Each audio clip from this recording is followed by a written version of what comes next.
What's up, Internet Land? Zachamus Prime, aka Zachamus Prime here, and no beating around the bush today. Haslab Unicron, and he is definitely what I would call impressive in many respects. But I will get into a little bit more of that later, and some of my thoughts on the matter. But of course, as you all know, Haslab Unicron was a crowd-funded product that Hasbro put out, and they're like, yeah, pay us a crap load of money, and then you can get this figure, and we all did it. We all got it.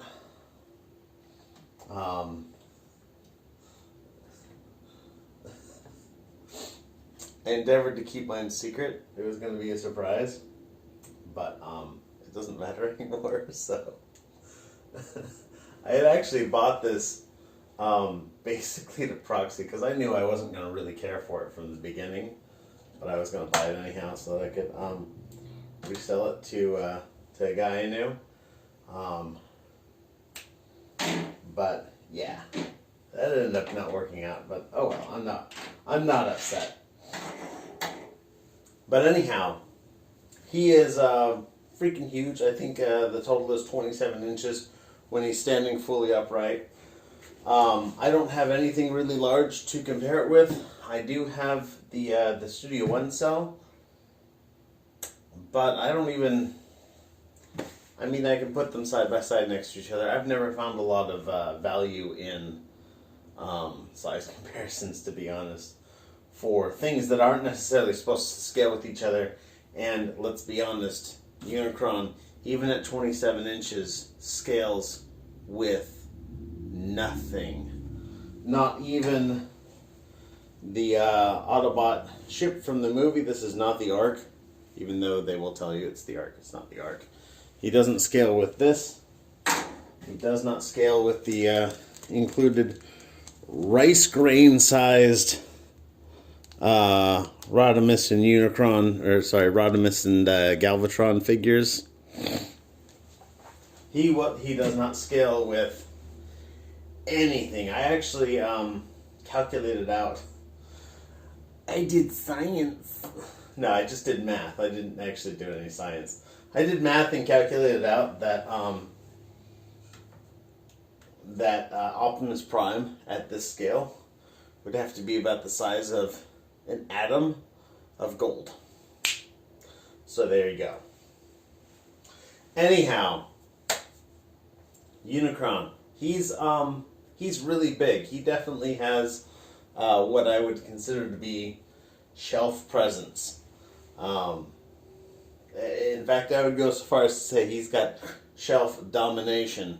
You're going to have to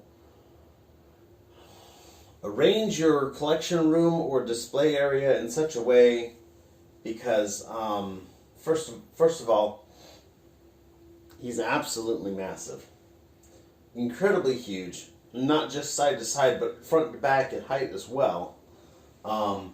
If you are using the included stand, which I 100% recommend doing, because, yes, I've got him balanced without the stand,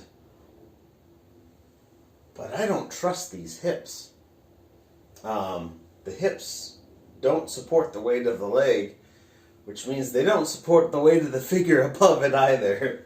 Like, if his feet are not going to slip out, you might be okay for a while, but I would definitely babysit it while I had it off the stand. In fact, before I get too much further, I am going to put it back on the stand. By the way, 16 pounds. That's about as big as the Chipotle burrito I had yesterday. Let's see if I can do this blind. There we go. I can do it blind. And we'll get his legs straightened out, since they're no longer serving any purpose anyhow. They can at least have the impression that he's standing on them, if you put it. But anyhow, it is really big forward to back. As you guys may have known, shortly after I purchased this figure, I actually went and redid my display area because I'm like, yeah, I'm gonna need to review this when it comes in. So instead of having that like little sheet of blue paper that went up to about here, by the way, I got a blue backdrop that goes up to about here, and I figured I can, pull out my camera and still have it all be blue and whatnot. I did not factor in the stand. If I put him on the stand and put him in my display, in my review area, like, literally his toes hang off the front of my table. So, a little bit sad. Had to come up with a second thing. That's why I'm in a weird place today. Not that there's anything wrong with weird, but, Anyhow, in terms of accessories, he comes with... I showed off his little rice figures. I didn't take these out. I'm not going to do anything with them. Like, I legitimately thought about, it'd be kind of fun to, like, pull these out and paint them. Because, I'm not the best painter in the world. But I think if I wanted to, I could do it. But there's, like, a lot of customization that could go on in this, but, to be fair, I had always intended to resell it, and I still am going to resell it, and so I'm like, if I paint it, is that going to make it increase in value or decrease in value? And since I wasn't sure, I'm not going to do anything at all. He comes with the Autobot Ship from the movie, which is sculpted quite nicely, a little bit of silver paint on it. Pretty easy, straightforward construction on it.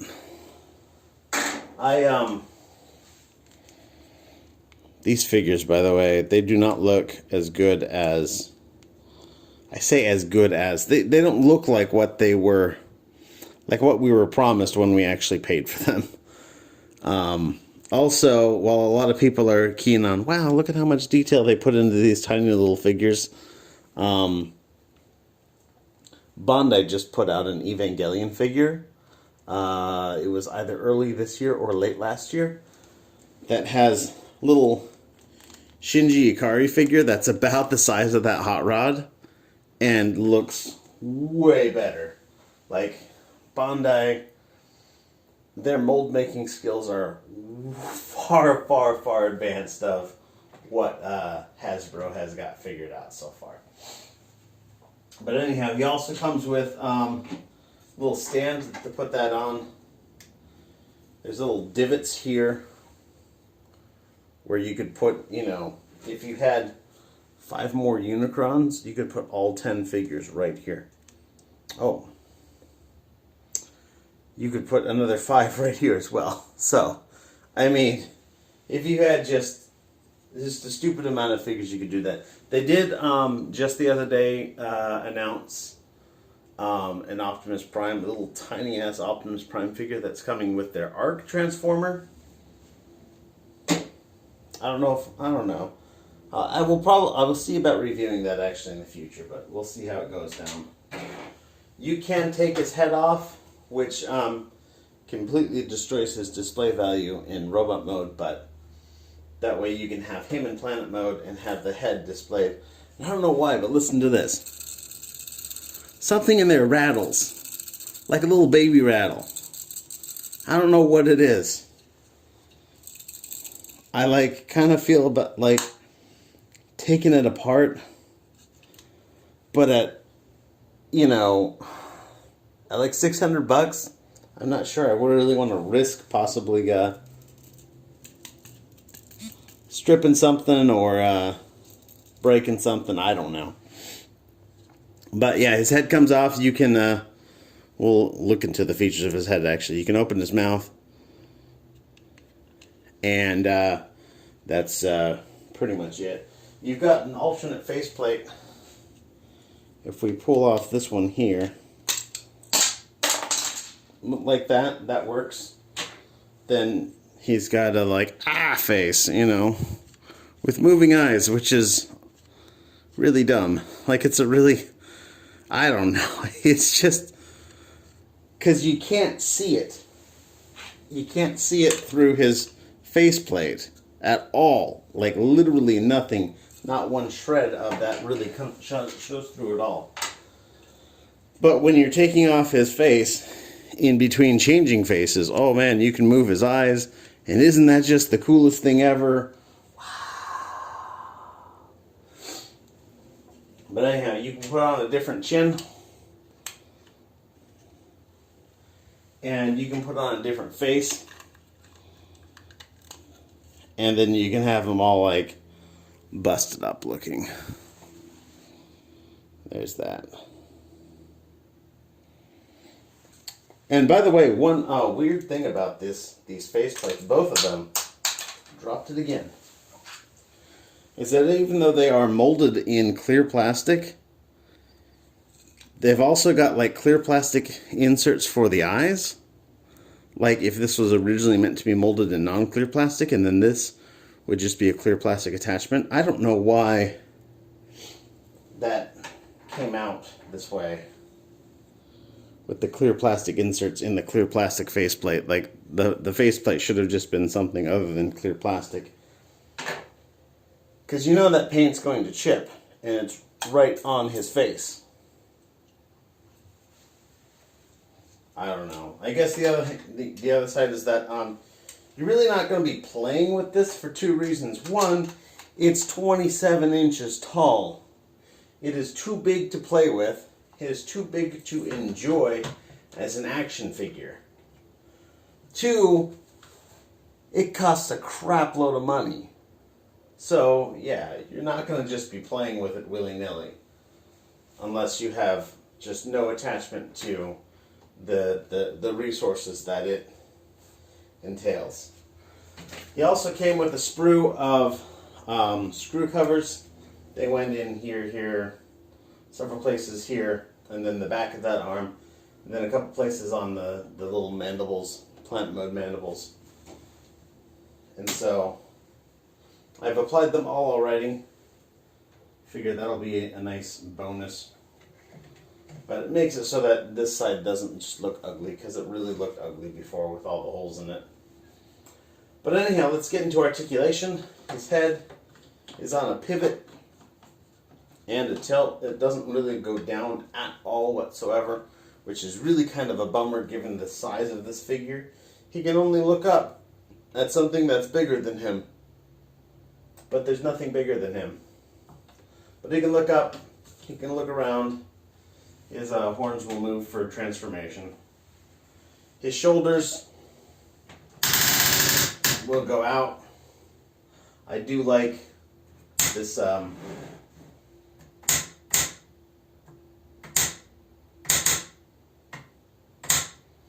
do like the detail that's in there. They'll also rotate on this joint right here.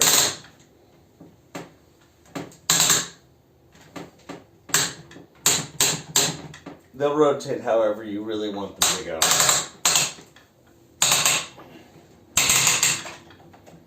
Oof. He's got a bicep swivel, single jointed elbow. Get back up there. There we go. Single jointed elbow with a really, really soft ratchet on it. It's not even a ratchet per se. I'd say it's more of a detent. Though, I'd have to take the elbow apart to know for certain, and I'm not going to do that. Wrist is on a swivel here. No other articulation on the wrist. He does have a compound joint for the base of his thumb with a hinge and a ball joint. And then a single pin joint in his thumb. And then 3 joints of motion on each of his fingers. And it works. I wish that there was some sort of splay to these fingers so that you could pull them out a little bit. I wish that they had looked at how some of the third-party figures do their hands, especially like some of the combiner figures. Hasbro could have really taken some cues off of that. And I know that they've been unashamed about taking cues off the third-party industry in the past. I just wish that they had done it this time.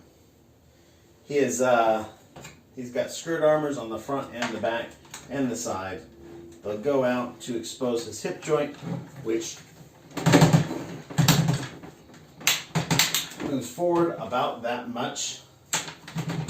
Moves backwards probably about the same. I'm not sure how I'm going to get this around his.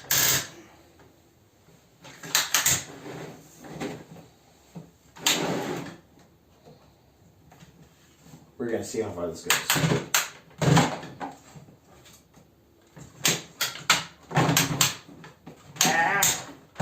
Back that much. And then he does go out for the full Van Damme, but I will show you.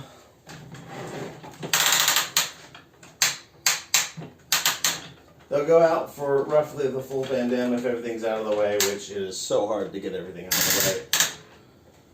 But it just goes back down because that outside moving joint is really weak. Distressingly weak. That's the reason why I won't trust this without a stand, unless I'm standing here within 2 feet of it. Oh, you know, while I had his leg forward, I should have showed you. Single joint for surprisingly less than 90 degrees of bend in the knee. Tiny little ratchet right there, and big ratchet right there. You've got ratchets on his toes and heel. And it's all the same for the other side. Paint apps on him are mostly pretty good. You know, he's got some silver, this kind of bluish color here. This like mango-y color. It's not quite orange, it's not quite yellow. But like really subtly he's got like 2 shades of it. Like he'll have the plastic like mango color here, then like a riper mango color painted on here, and a little bit of different paints used in here to give it not only a slightly different color but a slightly different sheen. He's got little rubbery parts on his spikes, which is good. It saves you from breaking them off. Good, you know, fairly good paint work all throughout. Not all good. Of course, we've all heard about how his teeth are not painted. I think that is really bothersome. And how the like Planet Maw is not painted. I think that's mostly bothersome. Like, it's not as bad as it could have been, but it's not as good as it should have been. So, and I think that kind of sums up a lot of things about this figure. Because ultimately, you look at what it costs to produce the molds that they did, and I mean, that's anybody who, you know, works in the mold making industry or has connections in the mold making industry can, you know, identify how much it costs, you know, and it comes out to about $10,000 per mold. Don't get me wrong. To make and refine molds, and they had, I don't know, 27 molds, I think. And so, I mean, you're looking at nearly $300,000 just for the mold making and whatnot. Of course, they also have to make the masking for all of the paint apps, and that, of course, that's made in plastic. And then the actual production and whatnot. The bottom line is that Hasbro made a killing on this figure. It does not cost $575 to produce one of these. It does not cost even close to that. I'd be surprised if it cost more than $300, which means that they could have sold it for $450 and still made a significant amount of money. Plus, you know, of course, anything that you sell over the expected $8,000 figure goal is just pure profit, and they apparently sold like 1,200. So, Like, they made a stupid amount of money on this while making cost-cutting measures. And that's the thing that bugs me most about this figure, is that they made a stupid amount of profit on this figure and they still introduced cost-cutting measures. And I'm like, why? As profitable as this is, you shouldn't have to cut corners anywhere. So that's actually the thing that bugs me most about this figure. And I'm going to more or less gloss over that from here on out, because I'm sure that's not what you're here to hear me rant about. Let's get into the transformation. So the transformation on this guy is, in a word, frustrating. Because there's just a lot here. And it's big and it's frustrating to move, and it's just, it's not the easiest transformation to do, but we're going to do it. And first thing we're going to do is rip off his wings.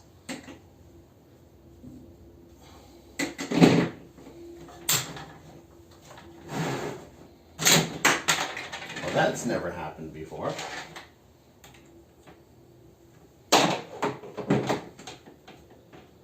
I legitimately expected that to be glued in place. I wonder why I expected something like that from Hasbro. But anyhow. So, first thing we're going to do is we need to start disassembling his backpack. You can transform it with the head on, but I'm going to take the head off just for that. Just so that we can stick it on his little base and display it. Also, I've heard people complain about possibilities of paint chipping on, and I'm like, I don't really see that really, because the only part that would even touch it is the horns, because they get bent down like so, and then the shell comes right over here. So maybe you could get a little bit of paint rub on the top of his head, which would be really bad. But this is plastic color here, so you're not going to get any paint rub on that. So let's get this disconnected. Turn that around.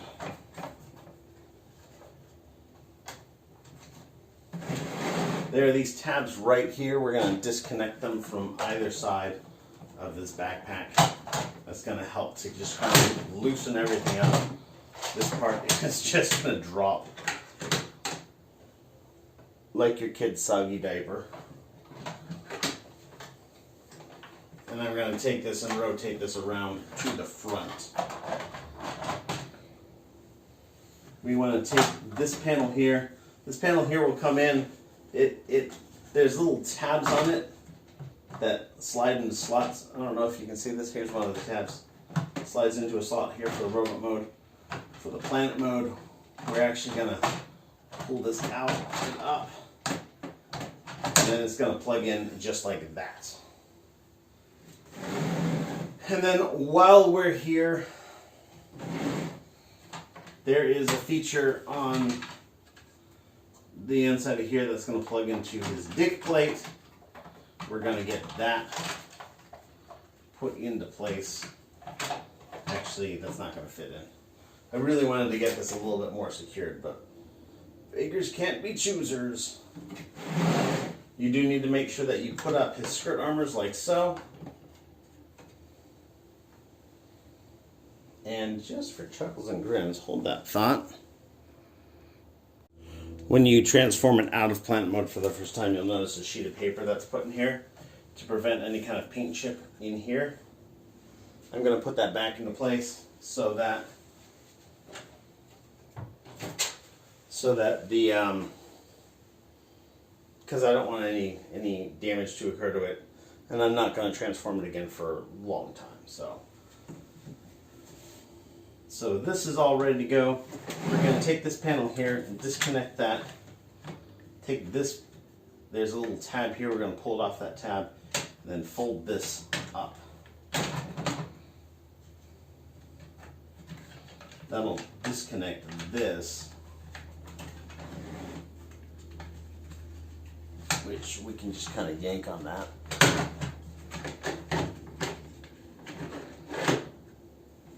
And that will disconnect this.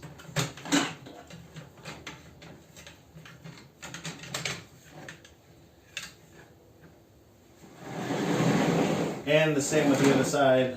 Panel, tab, disconnect, flip up, yank on that panel, and yank on this panel.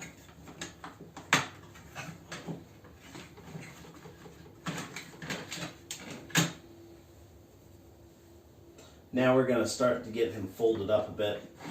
We're going to bring this leg up. As I bring this out, I want to point out this hollow shape right here. This hollow shape right in here is going to match this hollow shape here. So when you're putting this into place, you want to make sure that this leg bends enough that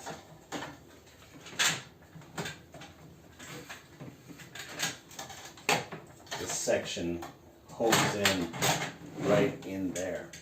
And there's actually a little tab, like a little tiny tab on that on this stand here, and that's going to kind of tab into that.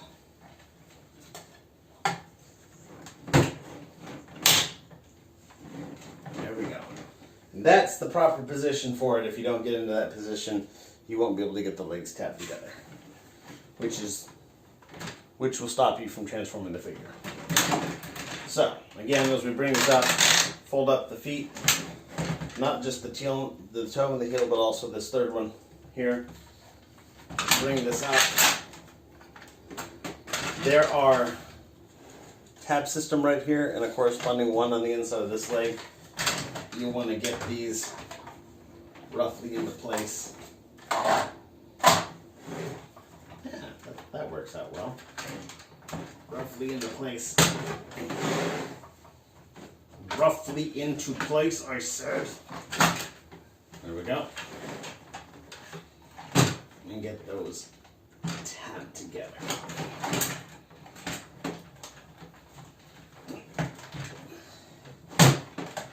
And it will take a bit of Herculean effort, but you can get it in there.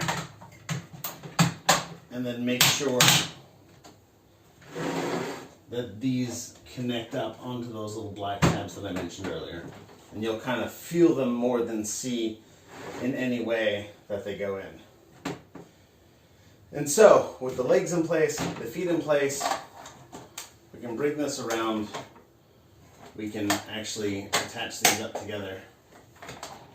So we can start to make the bowl, baby.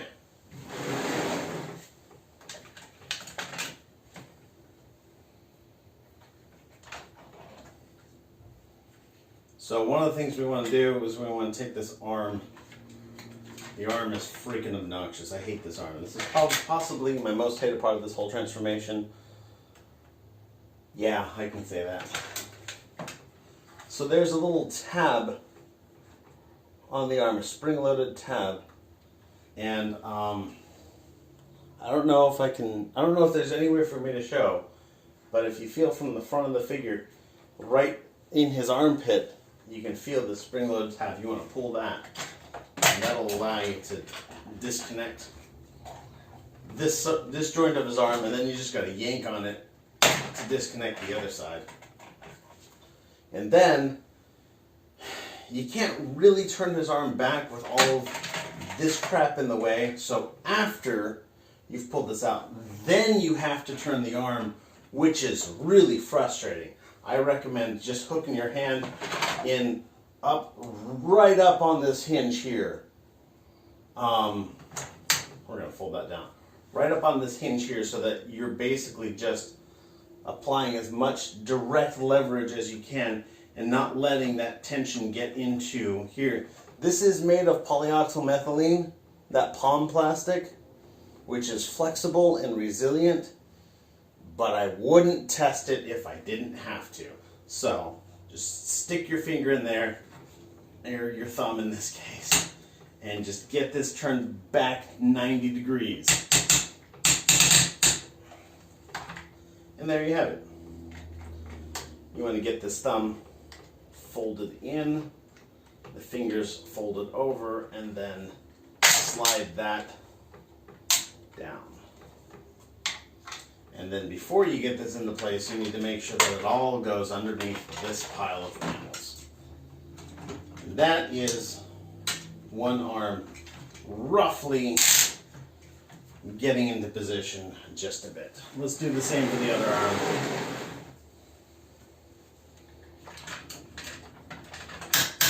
Extricate it from this. Feel for that spring tab. There it is. Yank and yank. Come on. I pulled this shoulder joint out a little bit. I gotta make sure that goes back in place. All right. Hook my finger up under here and bring this back 90 degrees. I'm at about 45 now. One more click, one more click. There we go. All right, and fold up his thumb, curl over his fingers, and bring that down about. Bring this up and over.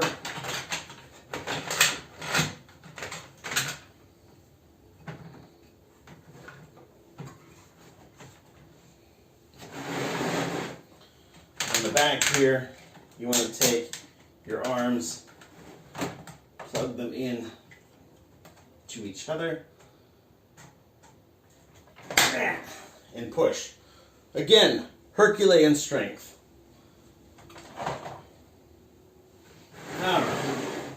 Now the next section we need to do is we got to make sure that this band of planet that's around here, that's the next thing we need to get into place. So we're going to take this. This is the easy part. We're going to just shove that into those tabs. Up here, that's tabbed in. That's tabbed in. This guy here needs to go and get folded up. There are a couple tabs here. Goes into these slots here. Those click into place. At this point, we're also going to take that tab that I mentioned to plug into Unicron's dig plate. That will keep that super secure. I'm going to sit down in my chair because the lower half of this planet is so much easier to do when you're sitting down instead of having to crouch. Let's also take this time to get this equator. Oh.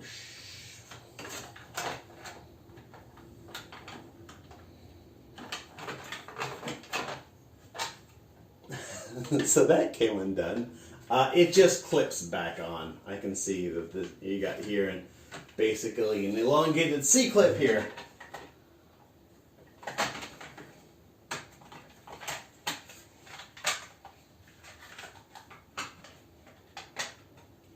And that's it back on. So let's take care of this equator real quick. This will come up.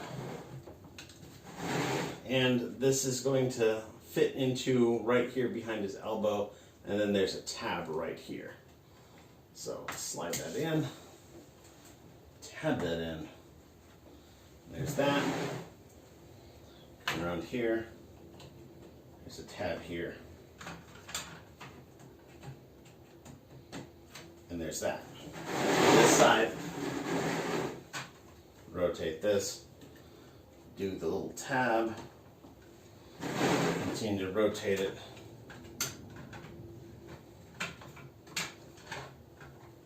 Slip this in back here.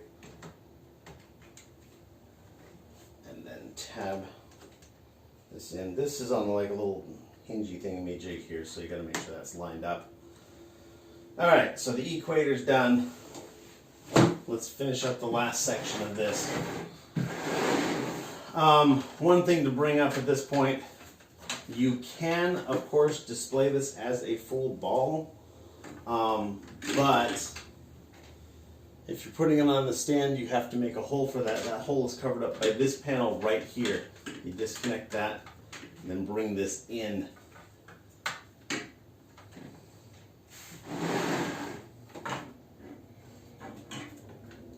So we're gonna take this, these are helpfully on hinges that they'll go out and be able to swing around.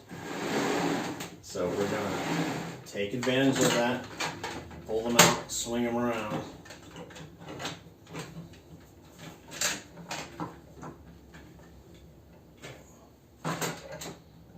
And then we gotta weasel them onto these pegs. And these pegs are mostly the like really frustrating over-under type pegs. You know, how you get panels to go together.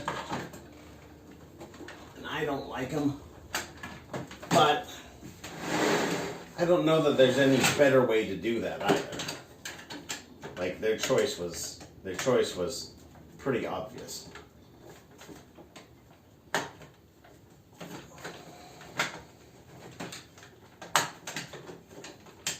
So tab these in together. Tab those into the back of those arms. And so now our polar longitudinal axis is taken care of, and it's just taking care of these 4 quadrants of plates here. This is all going to be the same from here on out. So we're going to take and we're going to connect these together. Connect these together.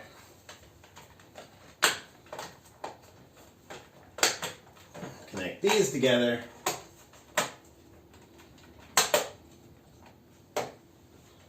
And then we're just going to bring this into position. You'll see this little divot here is going to come around this part here.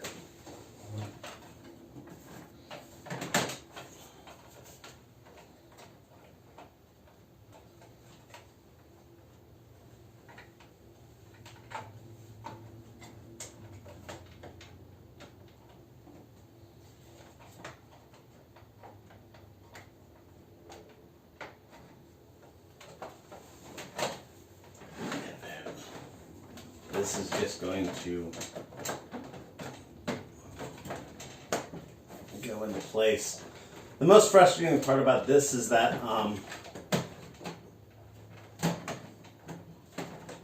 when you do the other side, it's hard to get leverage because it's just a smooth ball at that point. But for the first side, it's actually not too bad. You just got to get these stupid over-under tabs to behave.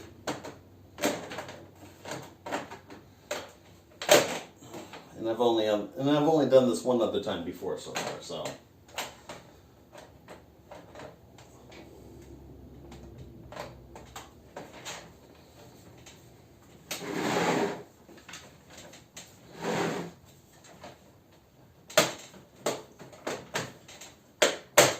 There we go. There we go.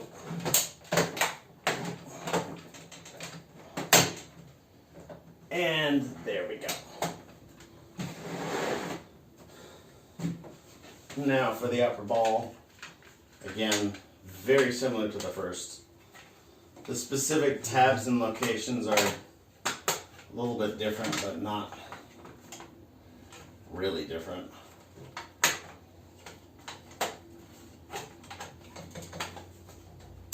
And make sure that these guys actually get tabbed together.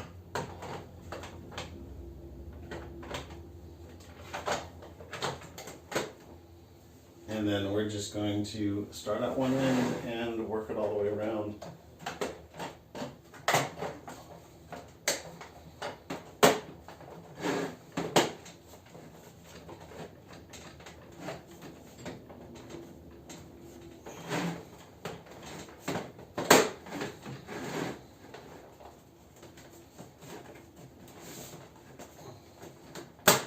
There we go. Second side is all just the same stuff all over again. I'm gonna move this piece to kind of tuck it into here.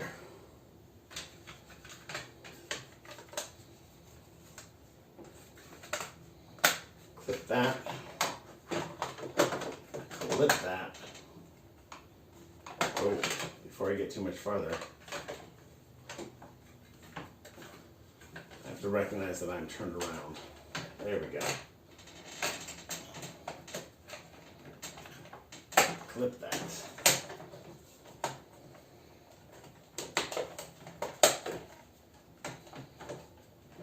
All right.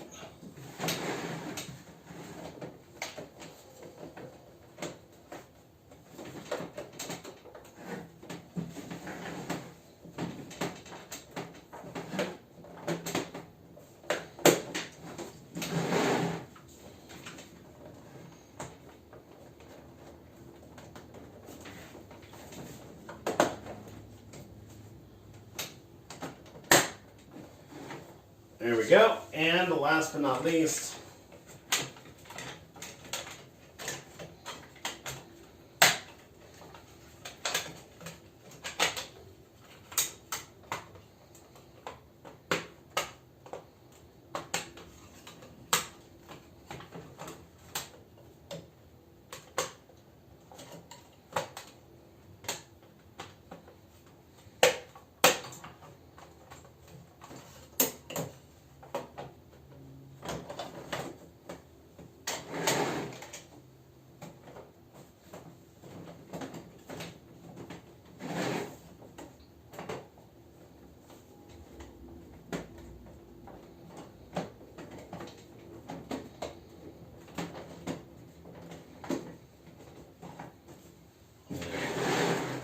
maybe this side likes me better.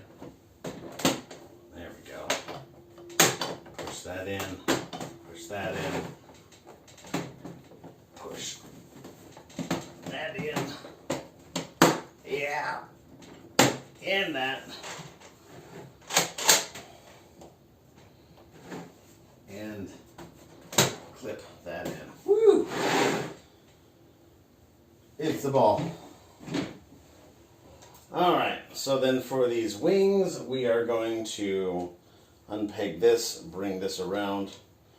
For this wingtip here, we're going to fold this and then fold this so that that tab goes into that hole right there. We're going to take and we're going to fold this like so. This guy is going to swing around on this hinge here. And then we're going to fold this all in, fold this up, fold this up. And that is 1/2. We're going to do basically the same thing with the other one. Unpeg, flip it around, fold this out, fold this in, fold this in, swing this bitch around, fold up, fold up. Ouch. Pinched me just a little bit. You will notice that these are keyed. They have a square end and a octagonal end. So what you need to do is you need to put this in so that they fit, and then you need to rotate it into its proper position. And same with this other one, it's going to go just the other way. So I'm going to put it in like so, and then rotate this one the other way.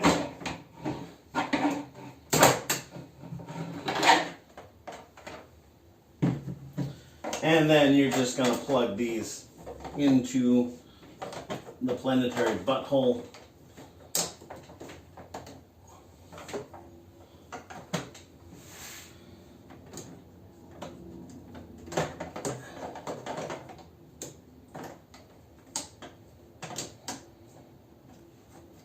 Come on, there we go. Tap that together.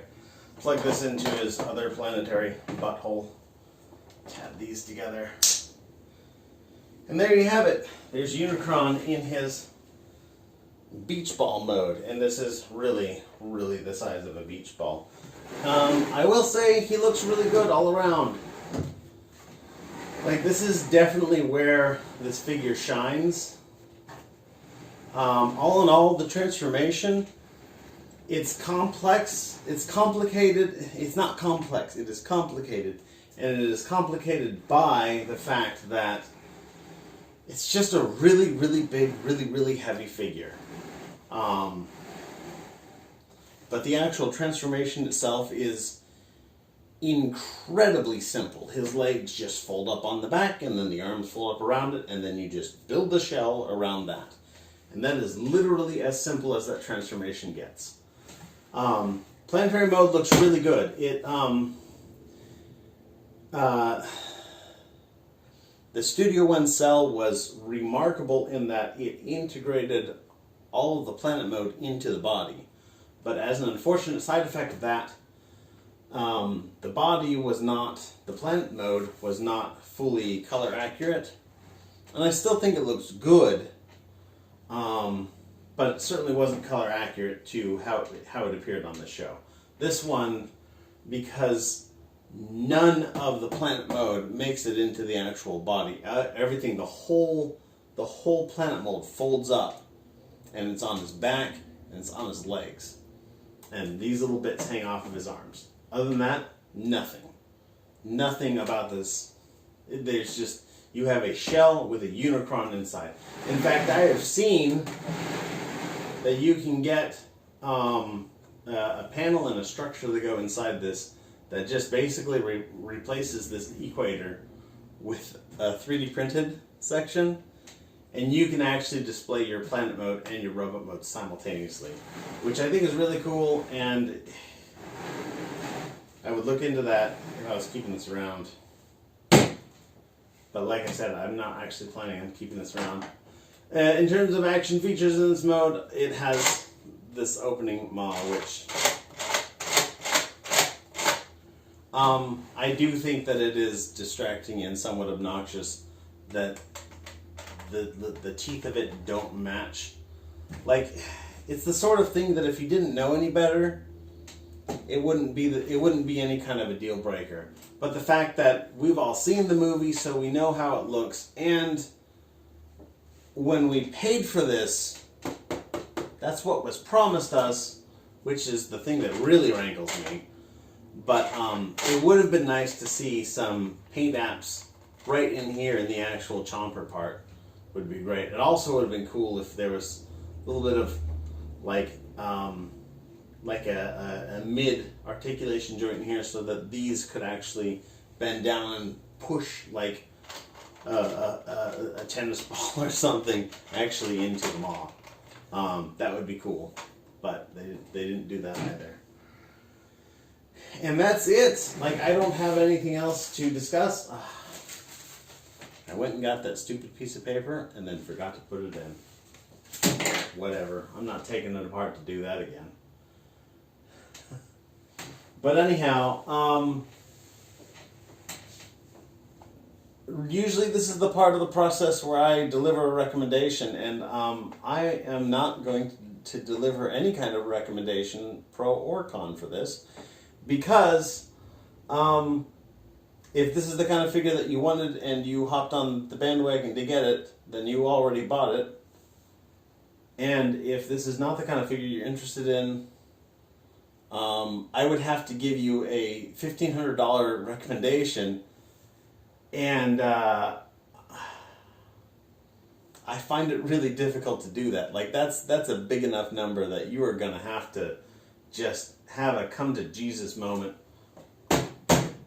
on your own, and figure out if this figure is worth $1,500 to you. It is big, it is impressive, but it is also kind of hideous looking, in his robot mode specifically, and in his planet mode, I can't help but think that there are better ways to get a really good-looking Unicron. Like, even with all the surface detail on this, like, you could 3D print something, or,